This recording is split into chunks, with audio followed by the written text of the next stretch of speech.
प्यारे साथियों, अक्सर जब मैं इस पंक्ति को देखता हूं तो पाता हूं कि ये सच्चाई में किसी ने इस बात को सही से लिखा है। साथियों, आप में से बहुत सारे विद्यार्थी अगर अपने बचपन को याद करें तो समझ में आता है कि उन्हें उनके परिवारजनों के द्वारा जितने भी प्रकार के आश्वासन दिए गए थे, उदाहरण से मैं आपको आज का दिन याद दिलाता हूं। देखिए, आज माँ सरस्वती का जन्म दिवस है और उस अवसर पर मैं आपके साथ में कुछ आपकी बचपन की बातें याद दिलाता हूं, शायद आप उसको समझ पाए।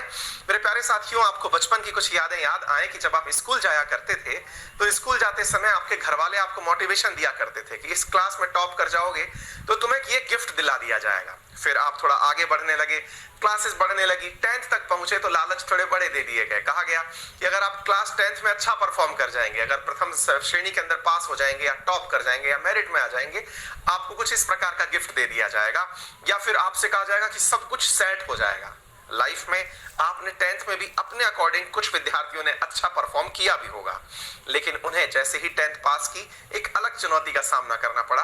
उन्हें सब्जेक्ट चयन करना पड़ा कि अब भाई कौन से सब्जेक्ट में आगे बढ़ना है।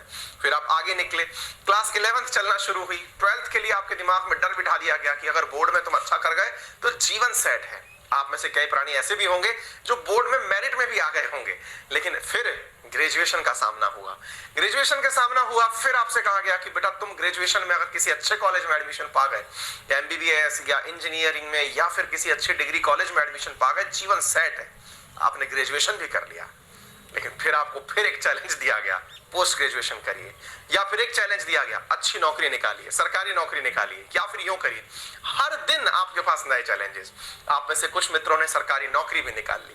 सरकारी नौकरी ज्वाइन करने के बाद फिर आपको एक नया चैलेंज मिला, और वो नए चैलेंज में कहा गया कि अब तुम सरकारी नौकरी पा गए हो, थोड़ा आगे परिवार को बढ़ाओ, परिवार आगे बढ़ाओ, फिर घर लो, गाड़ी लो। क्या आपने कभी देखा कि आपके जीवन में कहीं कोई ठहराव ही नहीं है? वास्तविकता में साथियों, हमारी सक्सेस एक यात्रा है, कोई भी अंतिम पॉइंट नहीं है कि हम यहां पहुंच जाएंगे तो जीवन सेट हो जाएगा। जी नहीं मेरे प्यारे साथियों, ये आपकी यात्रा है। आप अपनी यात्रा में जो आपको सफलताएं मिल रही हैं, इन्हें यात्रा में ही आनंद करिए। आप इस यात्रा को जितना खूबसूरत बना सकते हैं। साथियों, यदि मैं आज सबसे अच्छे पलों को याद करता हूं तो मुझे याद आता है कि जब मैं कॉलेज में पढ़ा करता था, जब मैं तैयारी किया करता था, मुझे वो बहुत अच्छा लगता है। उस चीज को रिकॉल करना बहुत अच्छा लगता है। और आप जब मेरी एज में पहुंचेंगे, जब एक सक्सेसफुल लाइफ जीना शुरू करेंगे, तब आपको रिकॉल अपने पुराने दिन होने लगेंगे और आप हर दिन नया चैलेंज ढूंढेंगे कि अब मैं और क्या करूं जिससे कि मैं वैसा ही समय वापस जी पाऊं, है ना। तो सक्सेस हमेशा एक यात्रा होती है, कोई अंतिम पड़ाव नहीं है। लेकिन इस यात्रा को कितना खूबसूरत बना के आप चलेंगे, ये आप पर निर्भर करता है, ठीक है ना।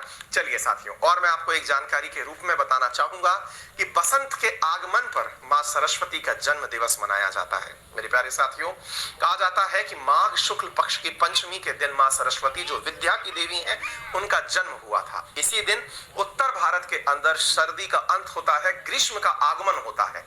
बच्चे फूलों का उत्सव मनाते हैं, ड्रेसेस पीली पहनते हैं। बचपन की अगर यादें ताजा करें तो आज के दिन आप सबसे कहा जाता था कि पीला कपड़ा पहन करके आए, मां सरस्वती की वंदना में गीत गाएं। तो आप सभी साथियों को जिनका विद्या से सीधा डायरेक्ट या इनडायरेक्ट जुड़ाव रहा है, वसंत पंचमी की हार्दिक शुभकामनाएं।